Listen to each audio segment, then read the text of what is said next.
Kuna shilingi 10 peke yake. Nataka kwenda town. Mtu wangu, si basi hata ununue ndizi hiyo maganda uteleze nayo hadi town. My name is Abel Mutua. I am a content creator. I co-founded a production house called Feel It Productions Company Limited together with my good friend Philip Karanja, whom we were together with in Tahidi, and another gentleman called Bob Mureithi. So the three of us own Feel It Productions. We primarily specialize in television shows, sana dramas. So we've done, since back in the day that Tahidi High, we did Tahidi High, Mother-in-Law, Real Housewives of Kawangware. We transitioned from free-to-air TV now to pay TV, which is DSTV, Maisha Magic. We did Hula Baloo Estate, Suna Johnny, Ma Empress, and now recently Undercover. Yeah, so that is what I've been doing. That's primarily my 8 to 5. In 2007, back when we were still in college, I was heavy. Remember, I'm an actor, so I'm very heavy in drama activities and whatnot. So we go for drama competitions in Nyeri, in a school called Tumutumu Girls. So I go there, I do my thing, I get 2 awards, Best Actor, Best Performing Artist, 2007, Kenya National Drama Festivals. So kumbe, as all this is happening, there are guys, pale kwa audience, sent from Citizen TV to scout for talent.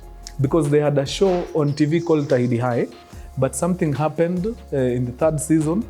The cast members just gave up and they all walked off set and left. So now they have a show, they have a crew, they don't have cast.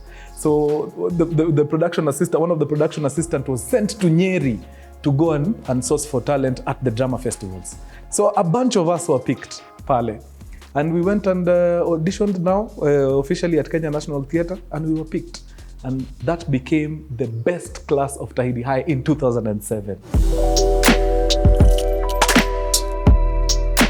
When the opportunity at Tahidi High came about, we did not see it as an end goal. We saw it as a means to an end. Like, we knew where we wanted to go, and Tahidi High for us was a stepping stone.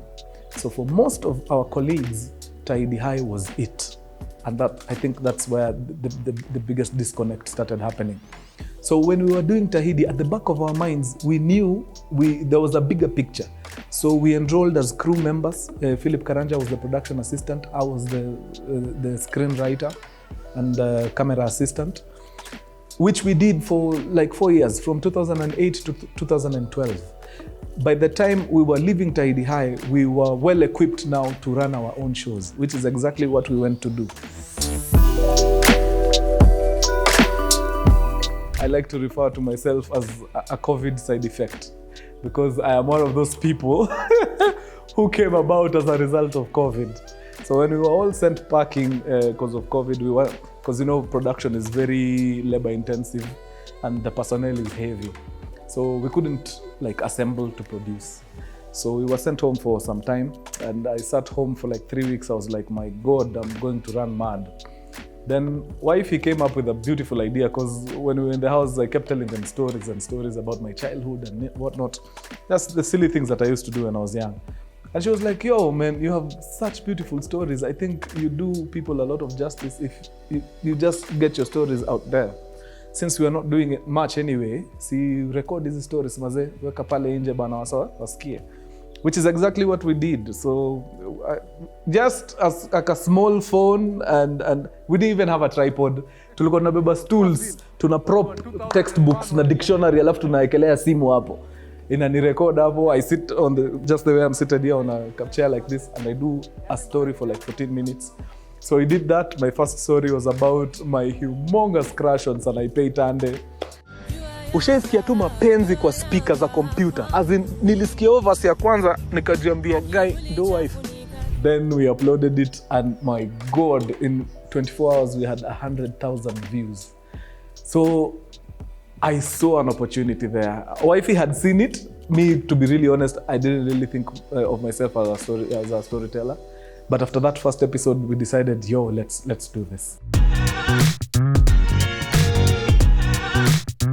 I can't sit here and lie to you. I knew how to handle fame. Nobody knows how to handle it. You just learn from other people and see how they do it. The biggest thing about fame is fame getting into your head, in the sense that you feel like you're above other people. That's like the worst thing you can ever be as a famous person. And it sucks. Nobody wants to be around such a person. In 2011, now that's when the biggest lesson came.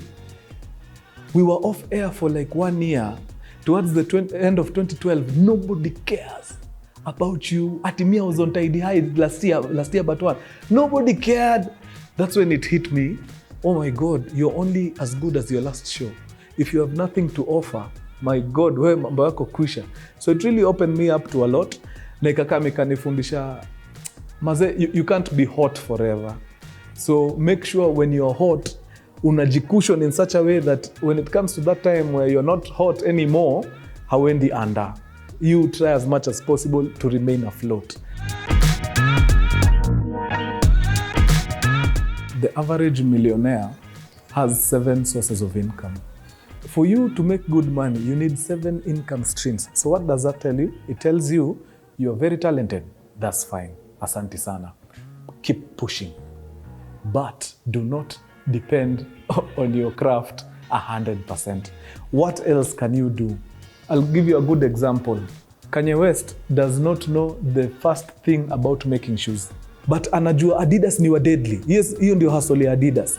So, since he's a very good designer and he has the numbers he can sell, anaenda huko anawaambia ni aje, mimi ni musician, sawa. Hiyo iko. But now I want to sell shoes. I am a designer, I can design shoes. You make the shoes, I will sell them for you. There's something we're doing that is going to revolutionize how content creators get paid in this country. I don't know who gave us the notion that content needs to be free of charge, in this country especially. If guys knew the amount of time and resources that goes into producing good content, yani hata tungekuwa tu tunasikia aibu ku consume content for free. I have moved from that point of shooting, because it was just me and Judy. So Judy was my camera person na mimi nakalia kiti napiga story. Now we have a crew of 9 who are on the payroll. They're paying rent and they're feeding through that channel just because wakurugenzis out here see it fit to reward me a little something for the content that I put out.